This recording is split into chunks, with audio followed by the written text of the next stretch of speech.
Welcome back, guys, and as you can see, the chassis is back in the shop, and I'm so excited because that means finally a video with no sanding or prepping of paint or any of the other stuff. In this video, guys, we're gonna go ahead and get that mounted on the chassis, so let's just go ahead and jump into it.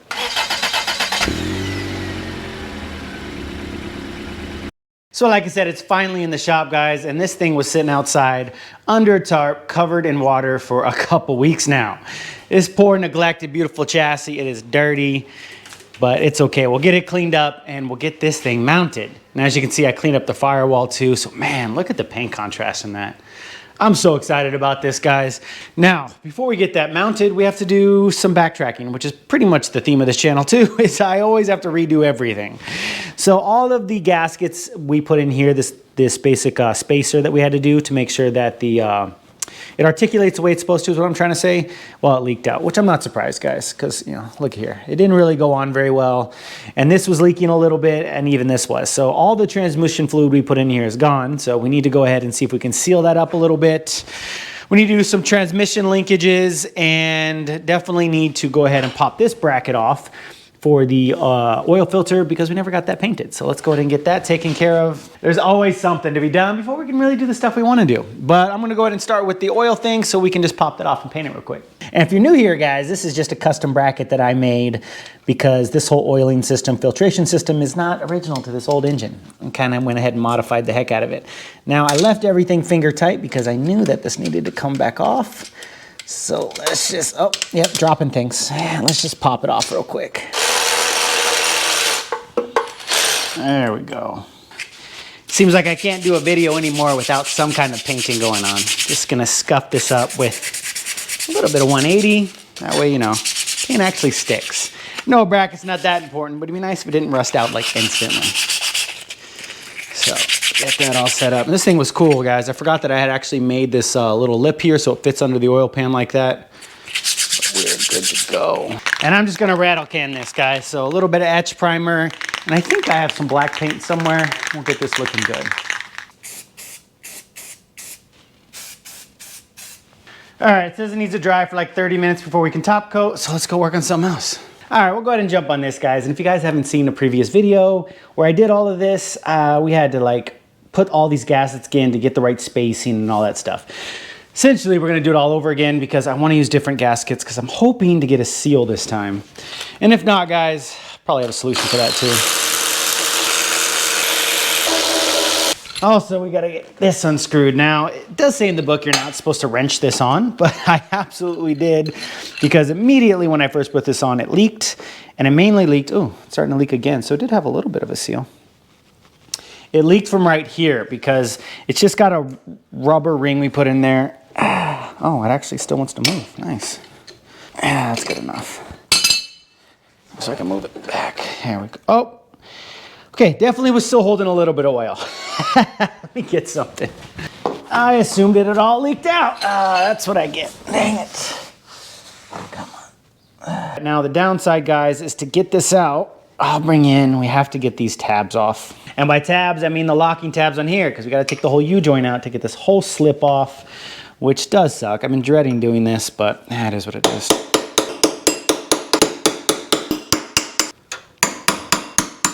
All right, bummer we have to go through and redo everything, guys. Story of my life. But just got to be done. I want to try to get a leak-free truck. I know it's a lot asking from, you know, original 1950s stuff. They didn't really care about leaks back in the day. But I'll see what we can do. And the downside is this stuff is not like, you know, a modern U-joint, couple bolts and you're off. It's a whole thing. All right, guys, I got all the bolts out. And then I put a bungee cord here. That way this doesn't just fall straight down because that's what'll happen. And I don't think I can actually, can I move this back? Let's see. Oh yeah, a little bit. There it is. Move it just a little and let it dangle. Ooh, that's makes me worry. Okay, now we'll have to pop this part out, but I think we need to get the U-joint off here first. Come on. Ooh, it's on there tight. Let me get all my bolts out of the way. I gotta take everything apart. Let's see. There we go. I don't think I gotta take this U-joint apart, do I? I think I can just, yeah, perfect. Ooh, don't drop it. All right, let's go to fixing this. All right, guys, I got it over here on the workbench. Just kind of wipe it down. See if we can get this off. Ah, yeah, it's gonna be fun. Come on. Oh, don't be tough. Okay, we're gonna get the wrench. Anyways, what I was trying to say is it's leaking from 3 different areas. So this seal here, but I think I have an idea to seal that up. And anyways, and it was leaking from each side where the gasket spacing was. So here's one side, which is super thick. We're gonna see if we can solve that. And then here at the back of the transmission, like I said, if you remember, the gaskets are also spacers, and I just think it was a bit much. Now you can see where it was leaking on this one, right? Right here. That's what was sitting at the bottom, and oil was coming through both sides, whereas everything else is dry. So that's kind of what we have to work on. We'll start with the transmission side. Now, I had one of you guys reach out to me and talk about how to get this all apart. If it's not rusted out, it simply just slips off. So that's how it fits. Remember, I put a more modern seal on this one so that area wouldn't leak. Be good to go. And then once that's out, well, that's in there. There we go. It pops out. But that rubber seal, that's what it was kind of getting bind up on there. And that is how that fits in there. We go clean all this stuff up. Now, since technically I spaced it out right earlier, hopefully, but we're gonna check again. I'm gonna go ahead and see how thick this one was. All right, I had to do some thinking and obviously make a giant mess like I always do. So this is 1/8 of an inch. We measured this out to about 70 thou, which is a little over 1/16 of an inch. This is 1/16 of an inch, and I bought this for this, but when it came, it just, I don't know. It's really hard, and it's kind of slick on one side. I just don't see that sealing oil. So I pulled out all the stuff I have, which is different thicknesses. I have 1/8 inch here, 1/16 of an inch.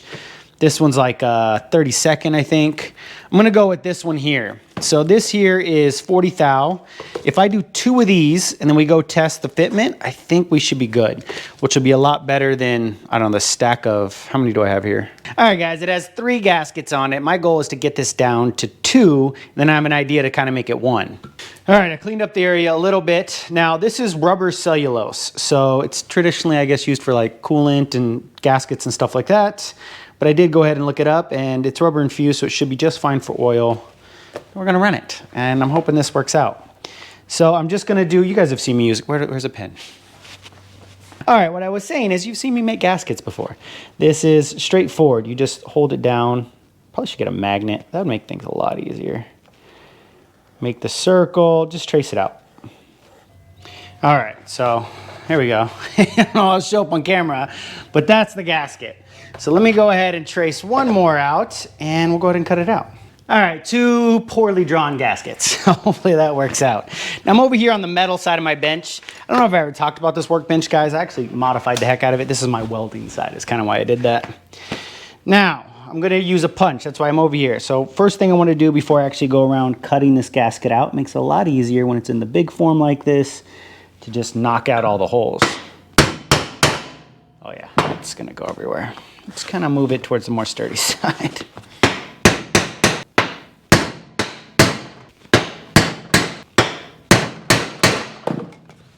And this stuff is thick. It's not going through. Come on.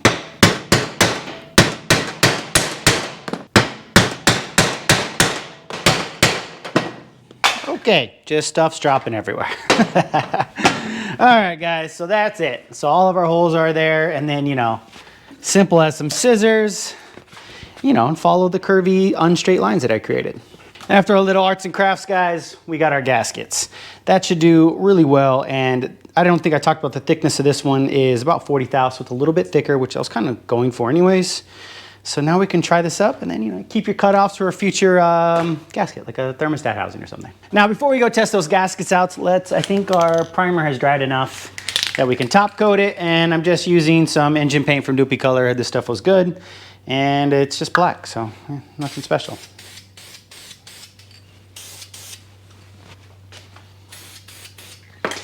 All right, we'll let that dry, and that way later we can bolt that bad boy back on. Over here, we'll test the gaskets out. So now I have done a video on this, but if you have not seen that, I'll go over it really quickly. So what the whole goal here is, because you're using it as a spacer, you have to check to make sure that you're spacing it correctly. And unfortunately, we have to use a torque wrench too, but I'll get into that. So you just take this and you actually take the rubber seal out. You're not supposed to use that when you're actually checking for space because, you know, false readings and all that. So you just take your ball, you put it in here, and we'll get these threaded in. All right there, and here's my torque wrench. Now, why you have to actually torque it and why it actually matters is because you need to make sure you're getting an even squish, because you're actually checking it as a spacer, and how much you compress this gasket, you know, kind of matters. So I'm at 15 foot-pounds, right? Yes. We'll just go around like that.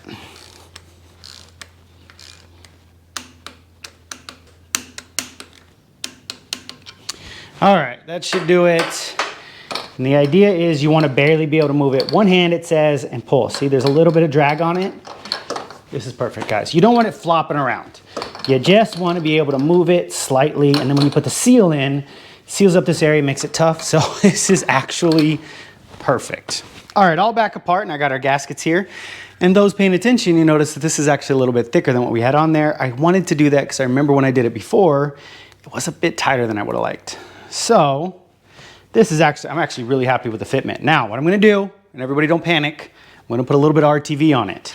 Now, I'm not putting it on the surfaces where the machine parts are. I'm putting it in between the gasket surfaces so that I can literally just make it one gasket.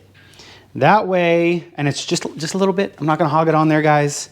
That way, it won't leak in between, because notoriously, gasket on gasket leaks.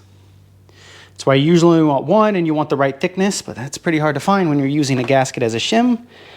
So, and this is for automatic transmissions, so it's safe for the fluid. I mean, it won't degrade under the transmission fluid. I'm just a little bit on one side. I'm not gonna go crazy, guys. Just gonna put a little bit on there. All right, there we go. And it looks like a lot, guys. It's not, I promise you. I smashed it, I spread it. It's a thin layer on there. And I'll let it set up for a second. And then we'll go ahead and throw it back in. It's set up a little bit. Now I'm just gonna squish this one on. Gave it about a couple minutes. It's still tacky. There we go, guys. I got everything I could from in there. Get a little bit around the bolts right now. So that should give us one gasket, and it's sealed in the middle. I just didn't want to leak from there. Now let's go ahead and toss it back on. All right, guys, we're over here. Now we get to put it all back together. So I already lubed up this. What I have here is I actually have some transmission fluid left over from the build that I just kind of left in the spray bottle, which is kind of convenient right now. Clean the surfaces and get this back in here. Can you make it? Can you make it? There, I had to get that out of there. It's getting stuck. Now these are normally cork. These are actually upgraded rubber, and I think they actually seal pretty good. So we got that in there like that. Bam. Now the tricky part, guys. So I have to get the gasket sitting here, and then this has to go in here. There we go. But the hard part kind of happens. So you have to make sure that your yokes are in the same plane and not drop your stuff. That would be nice too. Okay. And by that, they just need to be facing the same direction. Did I nail that off the get? I did. Check that out. All right, sometimes you're not gonna be lucky like I am, but this is what I mean. So it's gotta go on here, which we know this cap turns like that maybe. Yeah. And goes in here like that. And see, it needs to be in plane with that one. So now they are all facing the same direction. They're parallel or congruent or in the same direction. You know what I mean?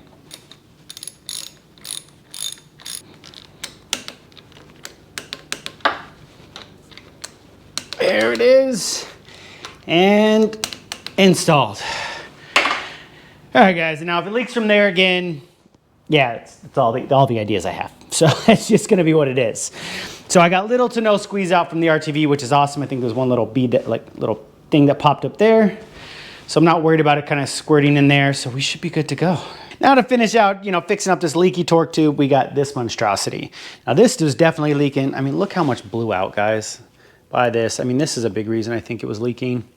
over here on this side too. And that's because all of these, I didn't make any of these gaskets. This is all from the kits, and all of the parts house just sends you garbage gaskets. This is essentially just cardboard. They dry up real fast. They're already stuck together and they really break very easy. So I already went ahead and measured this out. It's about, where's my thing? Where is it? So we're, yeah, 105 thousandths, which is almost 1/16 of an inch, 3/16.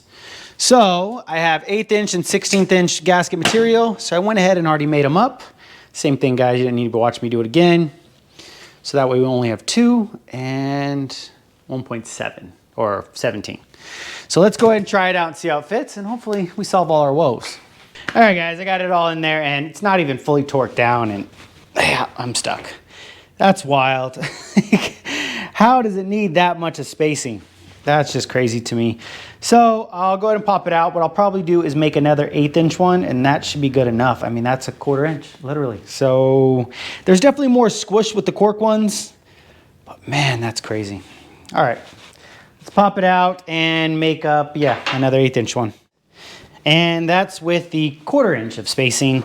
Now, it's definitely not, well, it does need a lot of spacing, but it's the cork. I'll show you guys right now. It's just so soft. It's just squishing out. So if I show you right here, you can just see it bulging out on the edges, and this is only to 10 foot-pounds.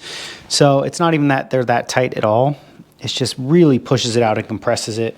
All right, guys, it's been a long time later. Now I've got different shims in here, and I'll show you that later, but yeah, check this out. Yeah. Turns out that not only part of my problem was the cork, but it was also this. Now I have 2, as you see. This is an original to the truck. This was a new old stock that I found, and it was right here, and it looks almost identical. I've had them side by side, and I'll show you guys. But as you can tell, it's a lot different. So I just had this one in here with the same exact shims, and I couldn't move it. And now I have way too much room here. This is what too much looks like. You're supposed to still have a little bit of drag, but now I can fine tune this a little bit. So let me go through, get the right amount of shimmage, and we'll figure out exactly what we need, and I'll kind of show you the situation. All right, back and forth, back, forth, back, forth. We actually got a decent amount of shims in here, so we have 3, and I can move it. Just a little bit. I only need one hand. Moves enough side to side. A little tighter than I would like, but it moves, and all it does say is as long as you can use your hand to move it, you should be good. So, after way longer than I want to admit, I think we figured it out, and let me show you. All right, guys, you know, I got so many gaskets. I made so many of these. I got cork ones. I even, oh, where's it at? I even made the 1/16 inch one, which is this gasket material that I don't like. I looked it up. It can be used for oil, but it's also a good exhaust gasket, so I'll keep it for that. It's just slick. It just doesn't feel like it's going to seal. But I tried it, and luckily I was able to shim it out so I didn't have to, or not need it in the shims. You know what I'm saying. Now, I did actually try with the new ball, or the old ball that goes on the truck, I did actually try to use the 2/8 inch cork gaskets. They didn't work either. They compress way too much. So if any of you guys want to use these, don't. They don't work for spacing, so that's in the trash. So I did. Yeah, I went with that rubbery cellulose, the one we use on the transmission ball, so we don't need any of these. We can get rid of them. Now, the problem here, guys, was this. Actually, let me bring you in to show you. All right, well, let's flip them up the other way. Oh, make a mess, Jason. So this is the new old stock. This is the original. I didn't notice this till right now, or when I went to go get it, side by side, it's, yeah, noticeably taller, just by a little bit, but it'll definitely throw off the shimming. So that was the situation. Now, the reason I even bothered to get this was because this got really boogered up when I was trying to take it off one time, and yeah, it doesn't affect functionality, but you know, if this, you know, burnt new old stock, why not? And then also, the threads got really boogered up one time. So they do work. It's just extremely difficult to get this on and off. You kind of have to wrench it. It doesn't really hand tight like this one will. But if this one will shim right, we'll just make it work. So we'll put this on the shelf for another day, maybe another project. So, you know, what started out with me trying to get new old stock, you know, just so I could have clean parts, ended up being, you know, a whole issue. But anyways, that's taken care of. So I do have these 3, and these will work just fine. I still want to do the, and I'm actually going to lay them out in the order that they were. I want to still gasket them, or put this on there. That way it doesn't leak at all.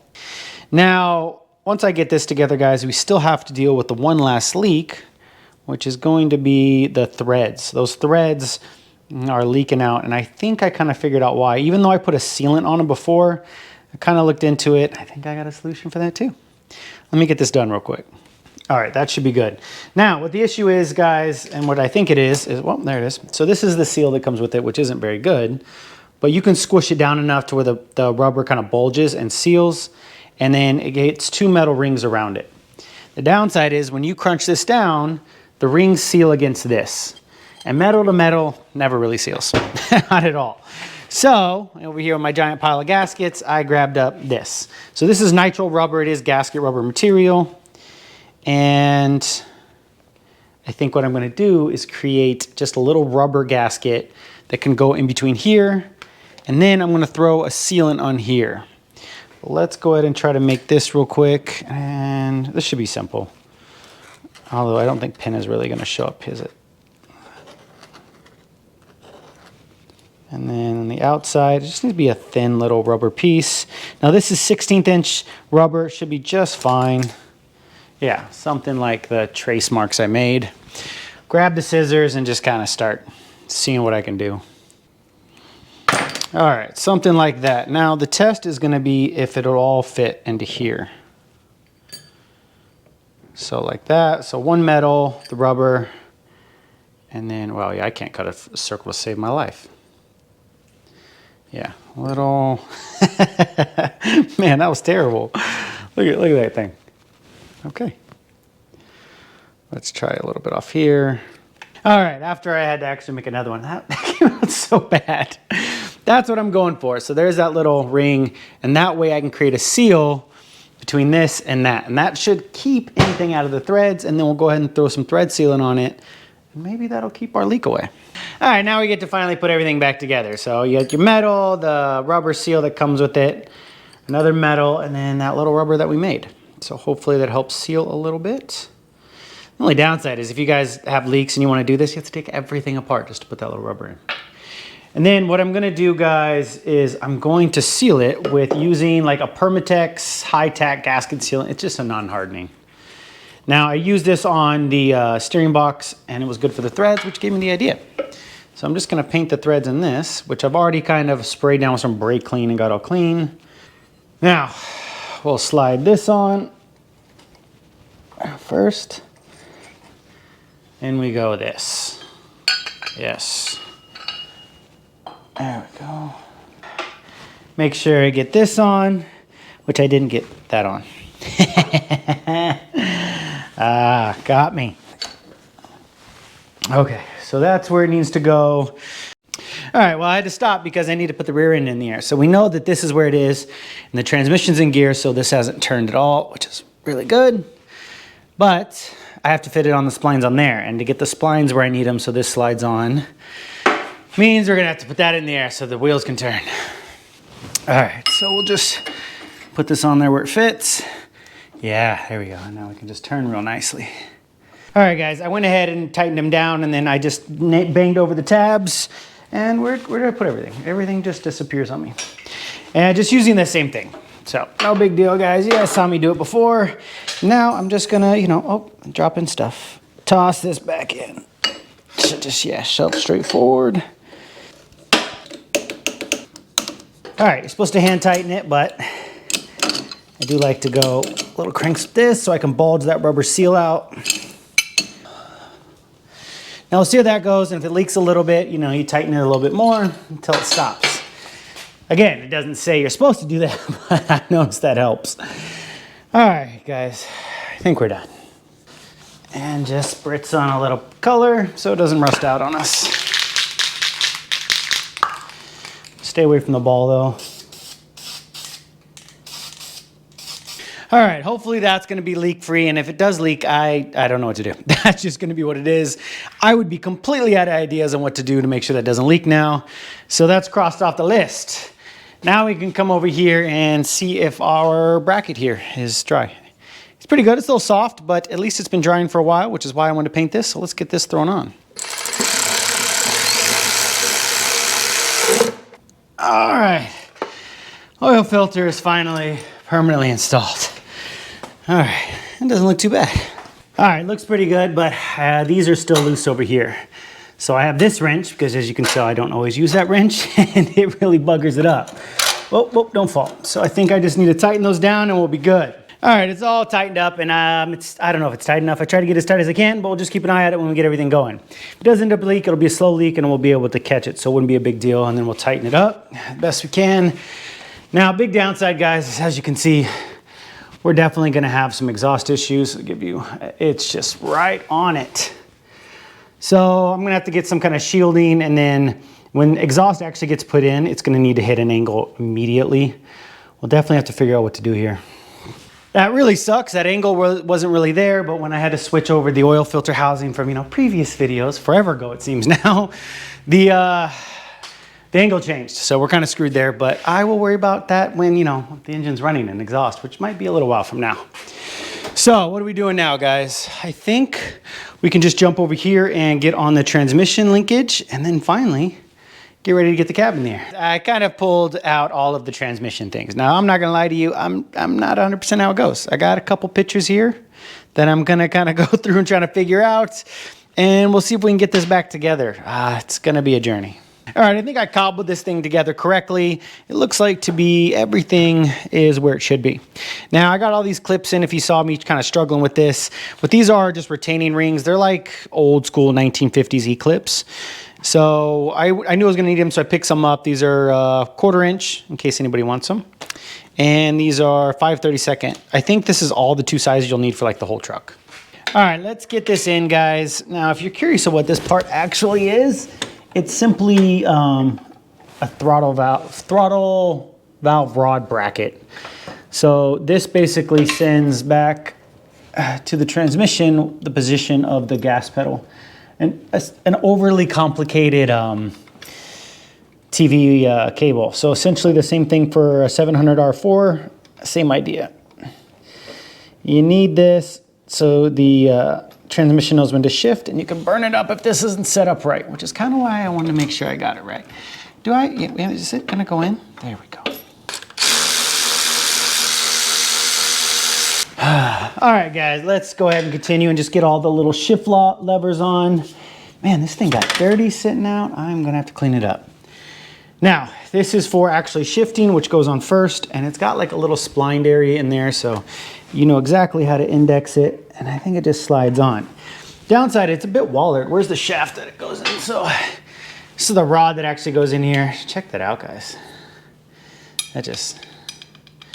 Now, I do have a spare transmission, and I went to grab the one off there, and it's not really much better. Just slightly, but it looks a lot different, though.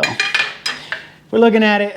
There are Zora pieces, so we'll just go with it, and if anything, I might just wrap some like electrical tape and something on it. The upside is, that's not new, so, and it shifted fine before. Actually, it goes like that. So we should be good to go. And then, yeah, that's how you shift. All the gears. Bam. And then our throttle lever. I think it's like this. Where does it go? Back here?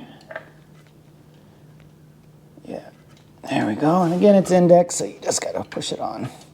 All right, I got it all in there, and this is what I was talking about, is this little pin right here. That needs to be indexed in that slot so you know you're right where you need to go. Now, this bolt actually right here to clamp this down, it's impossible to get to, guys. Like, let me show you. You can't tighten that down. Can you guys see? That's impossible. So I don't really know what to do there.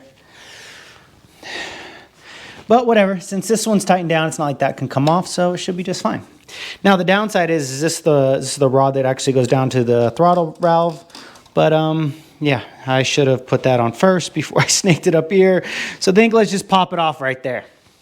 All right, there it is in, and then I dropped it down there, if you can see, and just threw a cotter pin, so that's all ready to go. And then you just take this rod, and that's your shift rod. Like I said, it's wallered out. If I can get that to fit in there. Nope, not wanting to turn on me. Okay, right there. So it's super loose, but I was also looking at this, guys, and check that out. It's actually really, really worn. Let's see if I can put this down and show you. It's missing like a whole side that's worn out, which is crazy because it's just a shift lever. Like how often is that being moved so much that gets worn out? That's wild. So what I'm gonna do is just do the electric tape trick where you just kind of wrap a bunch around there just to add a little bit of thickness. Now it shifted fine. Well, it didn't shift a fourth was a problem. But as far as like actually shifting in and out of gear manually with the shifter, it was fine. I never really noticed anything, but if we can tighten it up while we're in there, not like this is that serious of a situation.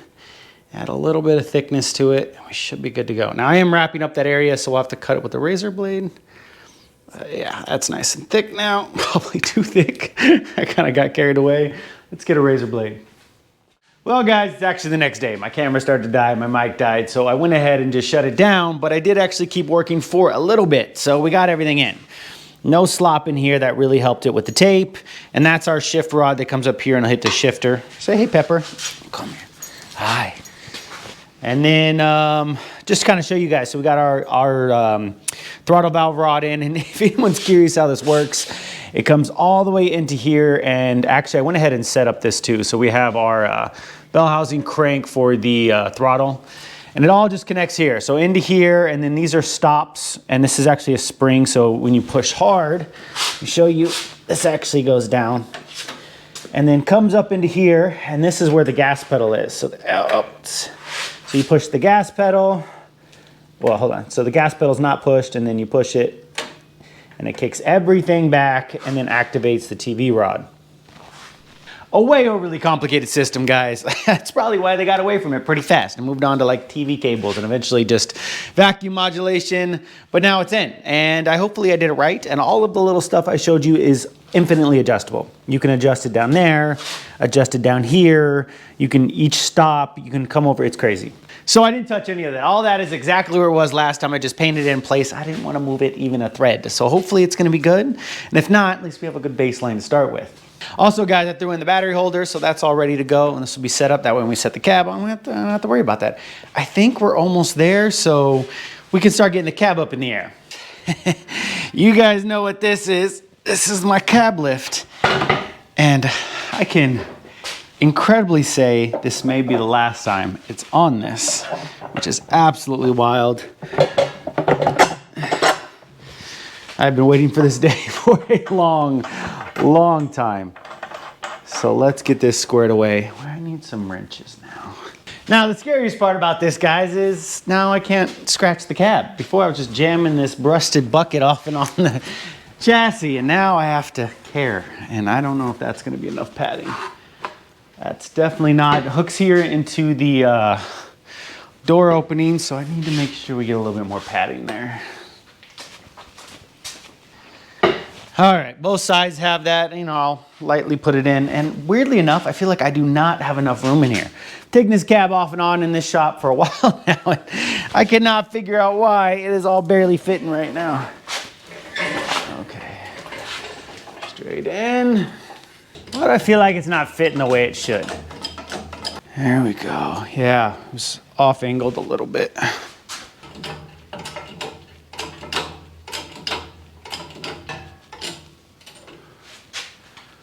And there it is up in the air for the last time. Now before we mount it to the chassis, there are a couple things I want to do here. First, we got to clean up all of this. Yeah, that's my buffing compound that I sprayed everywhere.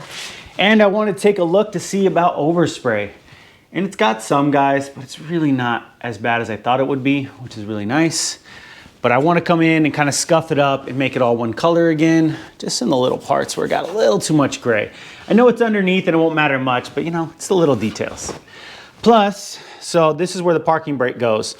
I forgot that I need 2 holes in here because it bolts from the floor down to hold on the parking brake, which is right here. This little bracket here. So let's go ahead and get that mocked up while I have all this access instead of rolling around on the floor. You know, I'm gonna pretend like I have a lift right now. So I'll get that bolted on and we'll get that cut out too. So I went ahead and mocked up the parking bracket so it's all where it needs to go, and then I got the bolts in here. So this is what I'm dealing with. You stick it in here like this, it sits here, and then you just, there you go. You put a cotter pin in here, which mine still broke off in there. Forgot I need to drill that out. Oh. The cotter pin is supposed to make sure that doesn't happen. And then your brake rod back to the pedal goes through here, and then this gets a bolt all the way through, which I didn't know was that long, so I just have a cheap one sitting in there real quick. And I think that's where it kind of needs to go to the floor. So I think we just need to find a way to get that to hold and then just mark and drill. All right, I think my best bet is be using my giant welding clamp here. Might have to adjust it a little bit. Is that gonna work? Oh, nice, yeah. So that's clamped in pretty good. The downside is there's still a gap behind here, so I may need to go ahead and throw a nut on there. That way I can drag that back and we can make sure those are lined up. There we go, that should do it. And I just let it drag it back on the clamp, so I think we're good just to mark. We should be good to go. Now, unfortunately, everything is black, so it's not like I can pull out a Sharpie. I do have this white paint pen that works, you know, every once in a while. So we'll go ahead and drill that out. Oh yeah, let's mark it nicely.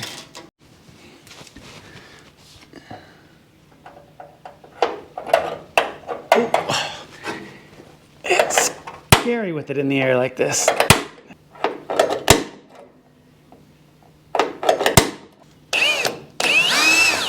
Ooh, Ste usually never walks on me.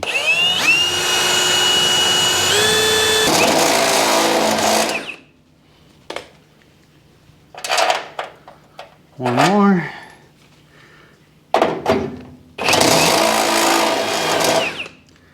That should be good. Perfect.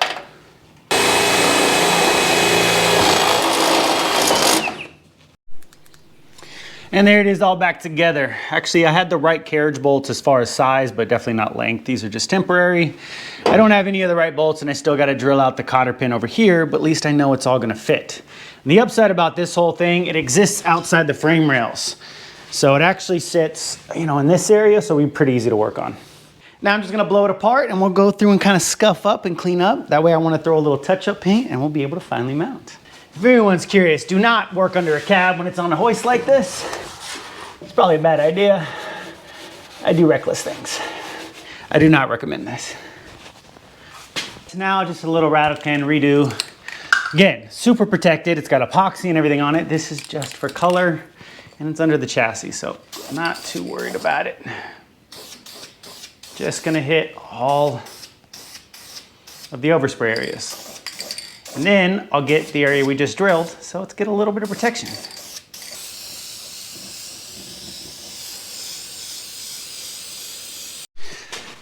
All right, everything looks way, way better under here, and it's all one color, which is kind of nice.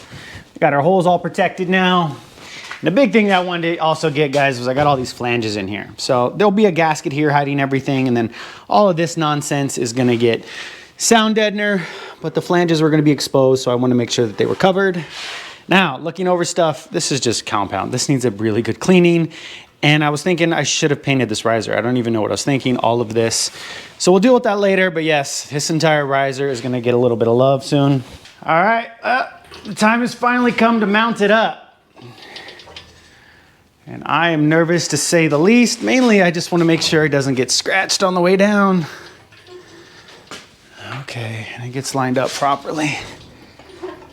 There we go, get you in.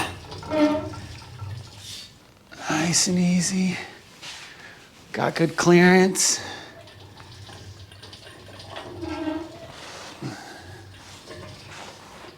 There we go. That looks good. I already got all my little pads and bolts in. Just need to make sure it all lines up properly on the way down. Come on. Not too fast, not too fast.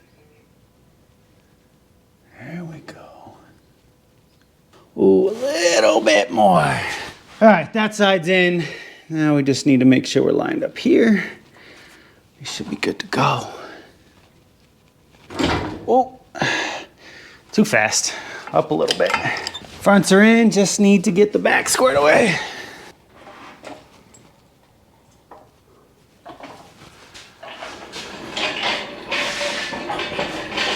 And there it is, guys. The cab finally on the chassis for the last time, and it's forever home. It's actually been a while. I've just gone around and just been staring at this thing. I'm so stoked about it. It just looks so good sitting there. You guys have seen all the hard work I put in and just all the hours, just finally seeing it painted, rust-free, sitting on the chassis is just awesome. I'm so stoked about it. It looks so awesome. Mounted up real nice. Just no issues. We didn't get any scraping or scratches from that. I do still need to get all this compound off. The cab already needs a bath is what I'm saying.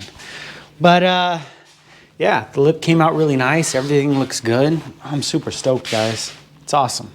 Now over here, I already did throw the battery in, not because we need that at all right now. I just want to make sure it fit.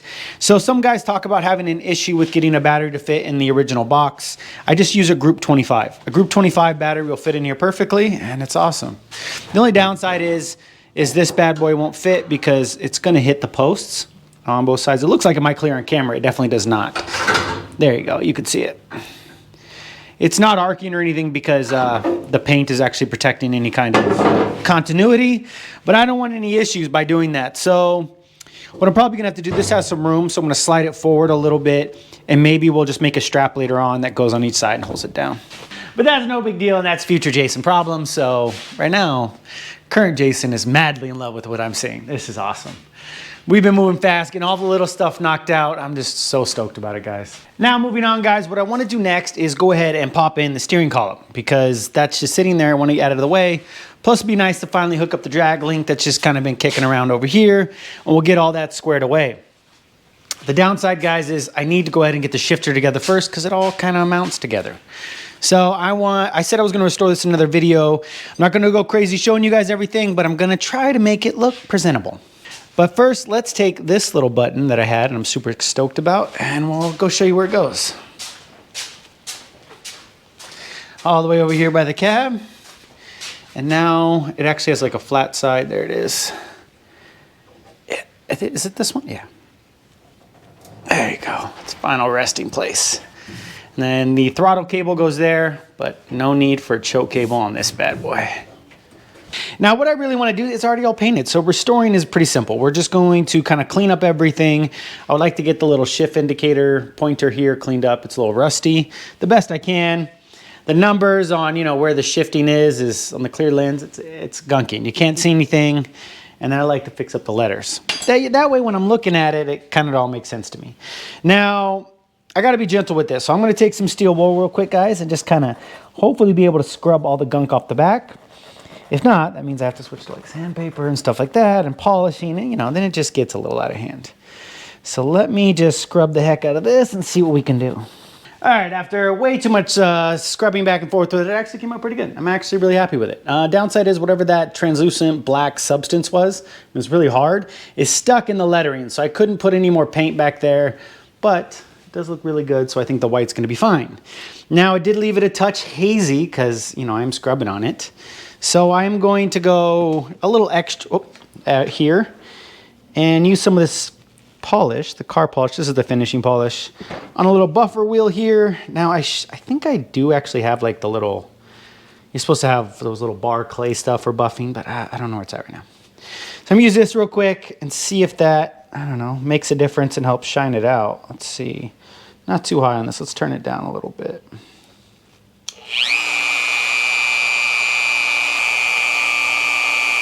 Oh yeah. Oh yeah, that came out real nice. Took a lot of the haze out, but be careful though. I actually dug into it. Even though it's a little buffing wheel, it'll definitely carve in. Upside, it's right on the lip, so you can't see it through here, but man, I'm surprised. Let me be gentle on the front and try that out. Real gentle. Oh yeah, that's nice and shiny. I don't know if you can see it, but I could see right through that. That's perfect, guys. That's awesome. Now that we got this looking really good and I wax and grease removed the back, what to do about putting back the substance they had back there? I don't know what it was. If you guys actually know what they use, let me know. But essentially, it just needs to be dark when there's no light. It needs to be able to have light shining through to see the numbers, which is essentially just tint, guys.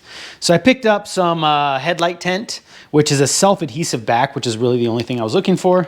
Way too much, but it was only $6 for the whole roll. And this is dark, so, but when you throw a light through it, you should be able to see. And I can use this for other stuff. Now it's adhesive back, so if I can get the back off of this, it should be pretty straightforward. Okay, so that's the sticky side. All right. Okay. You can't use window tint, guys, because I think the window tint isn't actually self-adhesive. So I use this, and we'll just put a little corner on. Just like that. Then I'll just cut this square out. There we go. Oh, it shows all the imperfections when you do that. It looks fine. And then just use a razor blade to trace it. And there we go. Looks good. You'll be able to see it, you know, during the daytime. And do I have a light? Oh, you know what? I just use my phone. Okay. With my phone, you'll be able to see at night. Perfect. This is going to work out well. Now, that'll just plop in just like that. Now, let's just see if this actually going to turn out well. All right, for this, guys, I just have some black craft paint, and I'm just going to try to paint in the letters. If I did I? Okay, I think that's stuck on there now. I might have painted this shut. I have used this before, so this is an old bottle. Oh yeah, there we go. Hopefully it's still good in there. Oh yeah, we're good. Just put a little bit in the cap, which is probably how it got painted shut in the first place. And we'll just go through here and try to stay in the lines, but I'm not too worried about it. And you're done. And obviously I'm an artist, as you can tell. So what we'll do here is let that dry. And the goal here is, because the letters are lower, you can just lay this on some sandpaper on a flat thing, and you can just sand the highs, and you should be able to get away with it. Let's let that set up for a little bit. All right, well, that sets up. We can move on to the other issue I have. So this is a bunch of copper showing through. It's supposed to have the coating on the outside, the wire coating, which is fraying I'm just gonna take it off. So we could just try to pull this off and resolder everything, or what I'm probably going to do is we'll just seal it up. Now the big reason you want to do that is because positive comes through here and negative runs through the outside of it, and it's insulated between with a little insulator, if you guys can see it there. So what I'm going to do is liquid electric tape. Just a little bit of this should seal it up real nice. Now, when I mess around with like induction motors and stuff like this, guys, which you guys, I don't know, one of my very first videos I ever put out, I mess around with an induction motor and I rewire and all that stuff. I kind of mess with this. So that's why I have it on hand. Man, I forgot how sticky this stuff is. All right, well, that sets up. Maybe go for a second coat later. Let's see if we can get this shined up a little bit with some steel wool. Downside is I think this is chrome and it's starting to bubble right there. It's not like you can go repop this, and I'm not getting this re-chromed, so we'll just make it as good as we can get it. All right, that shined up pretty good. I'm happy with it. Like I said, it's got some bubbling in the chrome, but it's gonna be what it is. And this is already nice and dry. I threw another coat on it, so that actually should protect the wire pretty good. Now, as you see, I have this over here. I already put in that little piece. I don't know if you remember from a video where I said I couldn't find it, and I was searching everywhere. So that goes right there, and then a couple screws go in the back. Where are those screws? Right here. I think there's, yeah, the countersunk ones. Let's go ahead and hit these with the wire wheel. So now that that's in there, and I think I can actually put this. So that's what goes right here. All right, so that goes like this, and then now we just need to put our bulb back in. So I have this, which is the 51, which is a 6 volts. And a 53 would be a direct replacement. I don't really want to run to a parts store, so I have a 57. But the downside of the 57 is the bulb is really big. And it needs to go inside, where's my housing? Housing, here. Doesn't fit inside the housing. Now, I do have an LED. Now, I really don't care if it's LED or not, but I have it on hand, and it's the right size. So I think I'm going to go with that, and it fits inside my housing nicely. So this goes on here, and then it pops into this housing here, so it lines it up, and then that light pops out, and that's where we will get our light for our indicator. Now, the one thing I have to make sure so that it works properly is this screw here then grounds it to this body, which then grounds the light bulb. That's how the light bulb grounds. But where this gets its ground from, I have to figure out. So the only other place it contacts metal is here. So that means it has to come off the body of the shifter. So I have to look into that, because if this doesn't work, it's because it doesn't get grounded. Let me show you guys. All right, after lots and lots of back and forth, I think I got the electrical situation figured out. So what I did was put this on here, put vice grips so I can actually clamp to it. So our power wire actually runs to our power wire up into here. And let me show you. All right, so like I said, power comes in, it's already got power. Ground, you just, boom.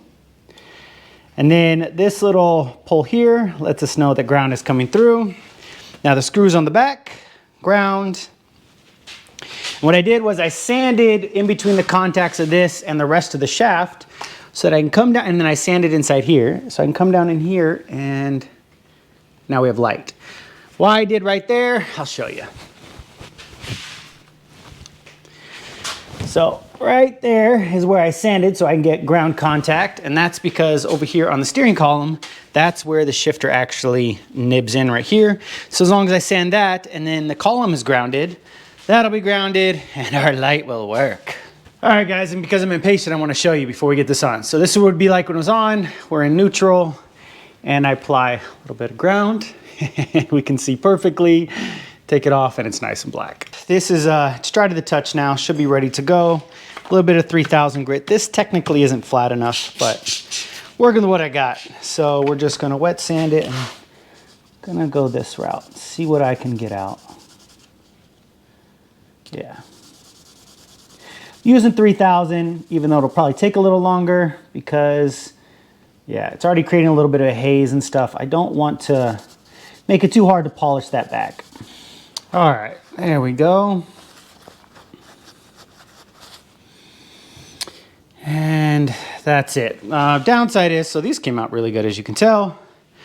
The M didn't, and that's probably because the M right there is too far forward, so it got sanded eventually. I think I can skillfully actually paint that. I doubt it. All right, after a redo, looking pretty good. I will take that. Now, I'm just gonna try to buff it out again, guys. I got a bunch of haze on it from the 3000.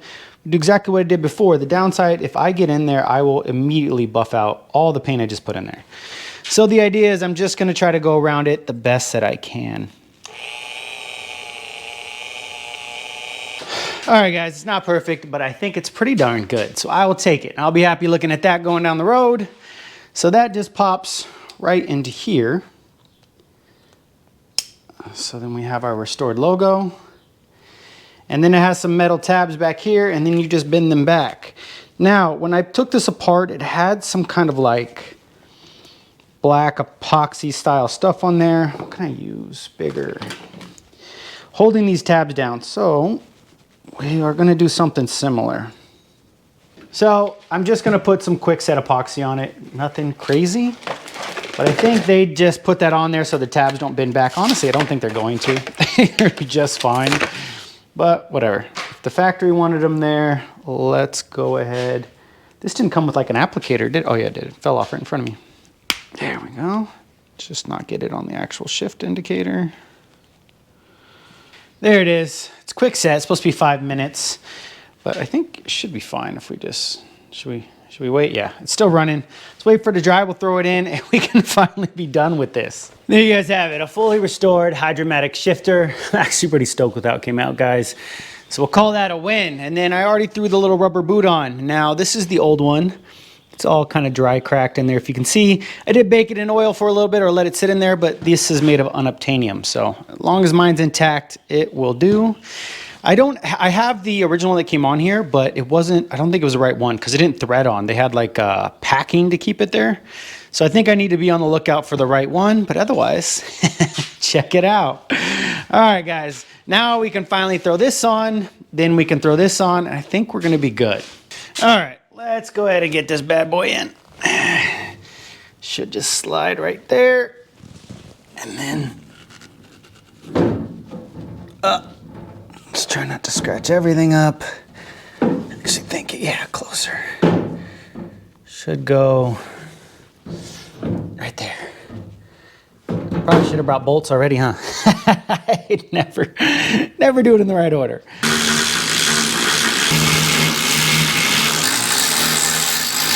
All right, that's in. Now I know there are some scratches on the frame, guys. I have some paint to come later with it. I'm not worried about it.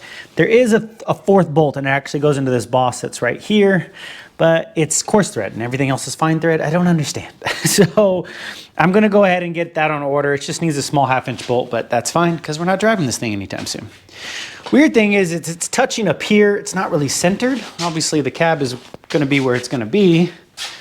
And then we're a little bit off here. Now I can, you know, put some deflection in it, but I don't think that's supposed to be how it is.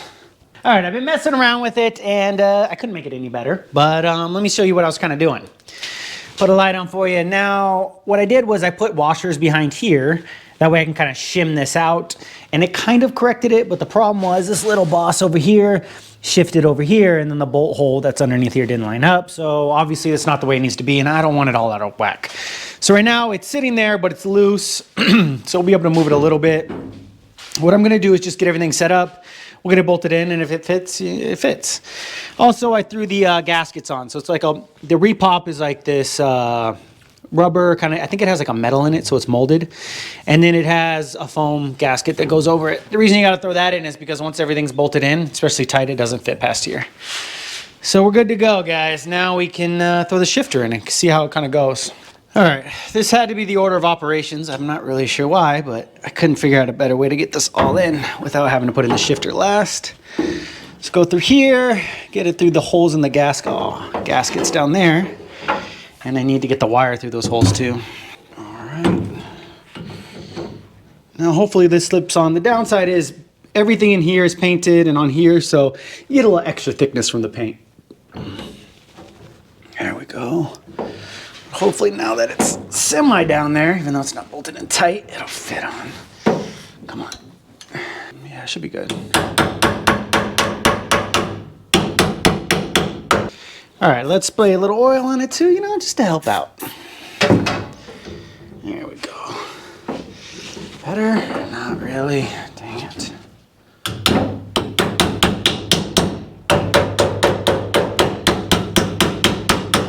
There we go.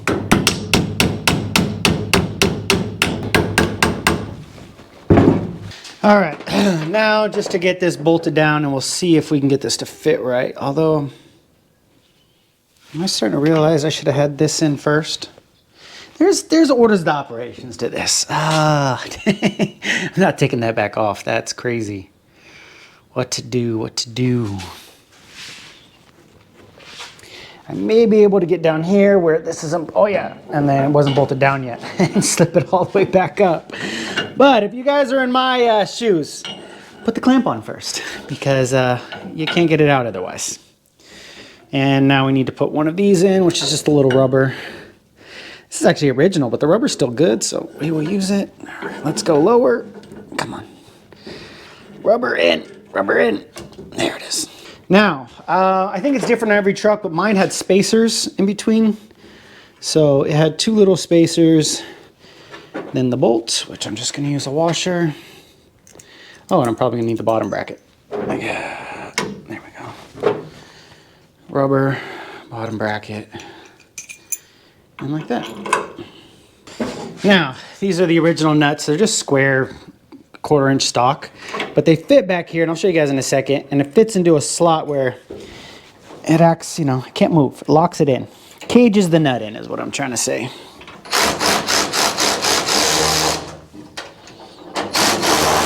There it is, all installed. Actually, looks like it's fitting really, really good. It is really centered. Now, as I put this in, I did remember that I actually put some rubber in between here and the dash to stop the vibration. If we get it back, we will, but it's good for there right now. And man, the shifter looks good. Shifts perfectly. It doesn't stop at any of this. It uses the transmission detent to stop it. But you get to reverse, it won't let you go in, pull forward, reverse. So at least we know it's working properly. Man, it looks good. And that's that cage nut I showed you about. It sits there and then it can't be turned. Now, those aren't the original bolts. They're a little long, but it's fine. Now, what I did do is come over here and tighten all this down. Now, we're not rubbing, so it's not perfect. It's a little tight, but at least we're not rubbing, so we should be good. I think that's the best we're gonna get it, guys, because the steering wheel actually looks pretty centered. Right where we need to be. This is a good indicator, so I think that's going to be good, guys. All right, guys, now we can hook up the pitman arm. Finally be able to, you know, control the steering just a little bit better.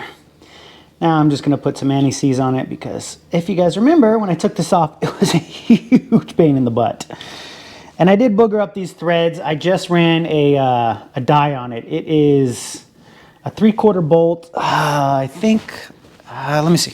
3/4, 3/16 fine thread, 3/4 bolt. I ran it on there. I was able to cut just the tip of the threads a little bit because they got boogered up. And if you wonder where I got that die, I just bought the Harbor Freight standard set and it came with that. So bought that a while ago, worked out. And then just put our lock nut and our washer, which I keep dropping. And I'm gonna impact it on. All right, now this takes a big boy socket, guys. This is 1 1/4 inch. Now I have a set of these big ones because the Hydromatic takes a 1 7/16 socket. So I just bought a set. Yeah, there it goes. In case I would need anything like that. That should get us where we need to go, right? All right, that's on there. It needs to be cleaned off, but let's rotate and see how it goes. It looks like we got full swing, so I got it right. There's one. All the way, stops proper. All the way. Locked out, that looks good. Put it there so we can get this bad boy in there. Let's see, turn it a little bit more. There we go. There we go, that should be good. Put a little anti-seize on this because these do get stuck. There we go. Get jammed in there nice. We should be good. All right, that's supposed to be torqued to like 150 foot-pounds. I guarantee that's good because that impact does a lot more than that. So it's on there. I'm just gonna tighten this up. Now, I did look in the book. There is no specific torque for this, which kind of surprises me. But no big deal. We'll just snug it down and we'll get the cotter pin in there. And we should be good to go. There you go, nice and snug. Now, can we see a cotter pin? Guess that's what matters most. Oh yeah, we're lined up perfect. Let me throw one in. There we go. You know what's funny is I don't even think I've hooked up the other cotter pins at all because I wasn't really worried at the time. So I'll have to go back and do that, but I think we're good there. All right, so I hope I remember how all this goes on. Like this. It is something like this. Now, I went ahead and replaced all the hardware, which I actually just scrounged up and found them right now. So I do have a couple of grade 8 stuff, but that's because I have a lot of grade 8. When I needed it, when I first bought the stuff for the chassis, guys, I just started buying everything in bulk because it was a lot cheaper. And then I ended up with a lot of grade 8 that I really, really don't actually need. So what am I doing here? This needs to go on here. Okay, so what this is, while I'm sitting here talking to myself, this is the actual shift lever. Can I get this on there? Oh no, all that paint. This was a machined surface before and I probably should have left it that way. And it has like a U-joint. That pops through here. I'm stuck. All right. I'll just go like that. Now all I had was, that's in fine thread, because of course this is fine thread, was, oh, I don't need that washer, was grade 8, unfortunately. So it kind of looks off, but nah, it is what it is. All right, this is what I'm dealing with. The shift lever is getting stuck. So if I put it all the way in, like there, you can see, it's gonna hit the intake on the way down. But just putting it barely in, I end up clearing. And the proof is in, I can just go through all the gears. So there's 1 to 4, 1 to 3, 1 to 2, and reverse. And in reverse, we're sitting there just fine. Obviously it cleared. But with it all the way in, that is not the story. So back to neutral. We go in, yeah. I think we got as far as 1 to 4. Yeah, can we go 1, 3? No. So we're stuck there. And banging up right against it. And it pushes it right back out, which sucks. But I'm looking at it, guys. If we pop this out, there we go. This has a lot of play in it without affecting the shifter at all. So maybe we just bend this bracket a little bit. you know, downside to hot rodding and adding stuff that doesn't originally belong here. So I think that's what I'm going to do. Anybody wondering what this is a neutral safety switch, this part here. And to set that, all you do is, because I didn't talk about it, is you put it all the way in neutral, and then you tighten this down. That way, when it's all the way over there, it's up against this stop. Anything after that will activate it. Now, what I did do just to get all that clearance was this shifter is as high as it's going to go and still allow this clamp to barely clamp onto the bottom, have everything here and have the air, but it causes a little bit of a space here, which is fine because you can clamp this here and it should be okay. And also we can add washers if I really want. But I'm worried with this being up higher where the steering wheel fit. I want to check all that before I start bending that bracket up. All right, and the big reveal, a new shiny steering wheel. I did not think that I would be pulling this thing out this soon, but I did opt for a new steering wheel because restoring the other one was going to be a lot of work. Oh yeah, we still got a lot of play in the steering. Check that out. Definitely needs to be adjusted, but upside is we've got all the room in the world. Look what we're dealing with. So plenty of room. I'm not worried at all. That'll work out just fine. Man, I need to adjust that. Now, I'm not going to do anything fancy, guys. It would be nice to kind of get it into an S so it kind of platforms out, but I'm just going to push on it and see if I can get it bent out of the way enough. A little bit more.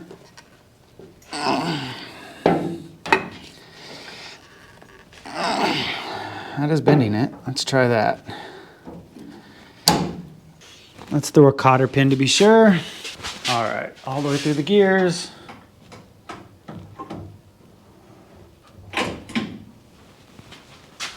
All right, problem solved, and you barely even can tell it got bent up a little. All right, all of the fitment issues are corrected, and you can see how close I am. It's barely clearing, but we got it there. I went ahead and tightened everything down. I got our bolt in, so we're good to go. Also, you can see I was kind of mocking up a carburetor, but that's later, guys. I'm not worried about that now. Everything else is awesome. We got this good to go. Shifting through all the gears. There we go, but there. Out to neutral. Man, does that look so good. And then I had to throw this in just because, you know, I had to see what it looked like. Now, we do have one more fitment issue. This wasn't fitting at all, so I popped it out already. So this goes in here, and this is actually what the gas pedal is. Hooks to the bell crank right there at the top. Now, what the issue is, guys, is this sits in there. No, it doesn't, like this. And it's rubbing right here, as you can see, with all of the scuff marks. It's rubbing on the exhaust here because, again, I put that in, so the stock exhaust actually dumps here in the middle, so this wouldn't have been here. Now, it's barely rubbing, but I think we're going to have to bend this rod up. The downside is if you bend the rod, let me put you on the stand. There you go. Oh, that way I have two hands.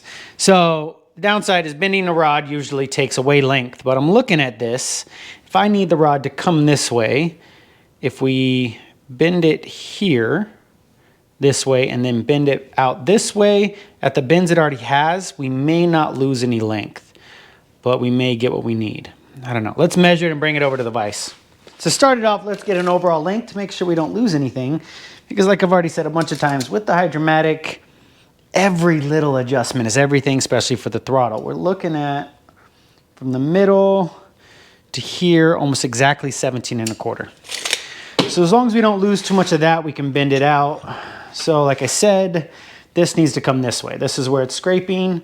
So I want to bend here, but I want to bend it this way. So I'll keep it there. All right, and then right at that bend, go here. I want to bend it this way. Okay. Oh yeah, that worked good. And then to get the alignment back in to the gas pedal, which is what will come out of adjustment when I bend, we'll bend this back. Now, we should do equal parts. I probably should have measured, but we'll just give it a, oh, that's not enough. There we go. Oh, that's gonna need more. There we go. So, yeah, that's a big change. That should work, and I really doubt it moved at all, but we'll check.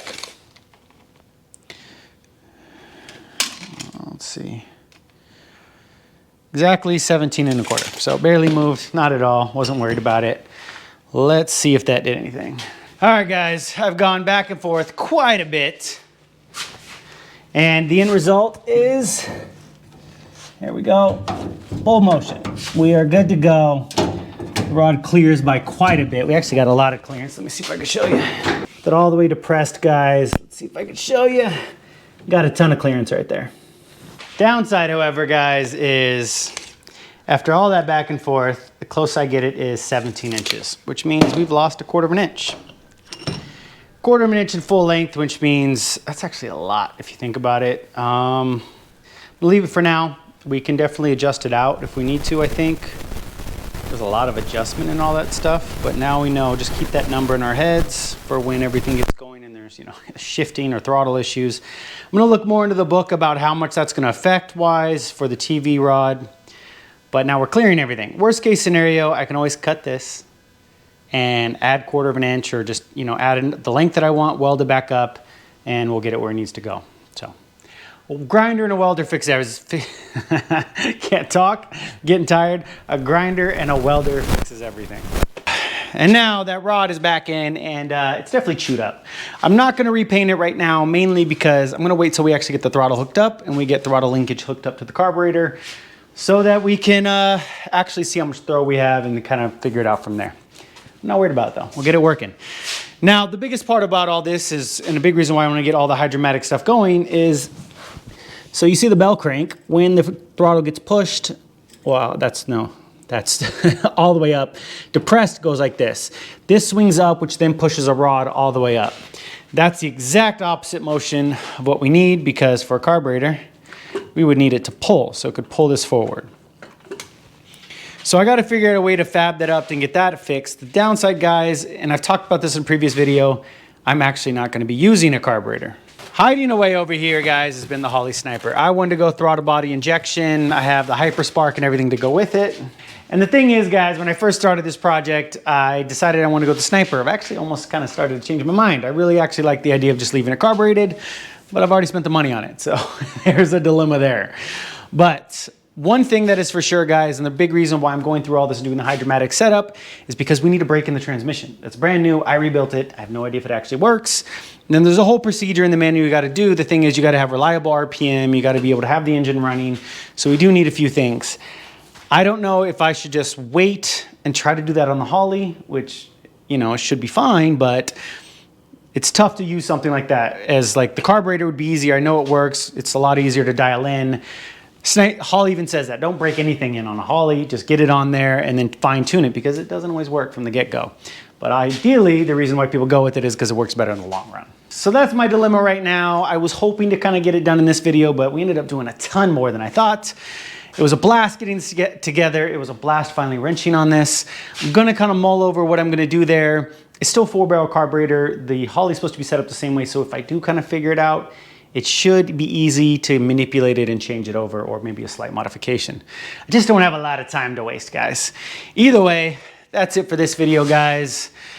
We did a lot. We got the torque tube, the linkages in, we rebuilt the shifter, all that stuff, guys. Didn't quite get as much as I wanted done, but that's kind of the story of my life. In the next video, guys, we're either gonna be starting this up or I'm just gonna push it out as is, because the whole idea was I just wanted the cab to be able to be moved out of the garage, and we'll start on the front end sheet metal. Because if I just get the sheet metal out of the way and then I can mount it and then we can actually just wire in the Holley and do all that. That's the biggest thing of me being able to stop me actually being able to hook up the system and all that is, you know, I don't have a core support and, you know, heating and where am I gonna put the wires, you know, all that good stuff, guys. So that may be just the route I go. You guys drop down in the comments, let me know what I should probably do. I do appreciate all of the things you guys do say and the support. You guys are awesome, I do appreciate it. Again, that's it for this video. Hopefully you enjoyed actually watching me wrench on something for once. But as always, guys, if I can do any of this, so can you. I'll catch you guys on the next one.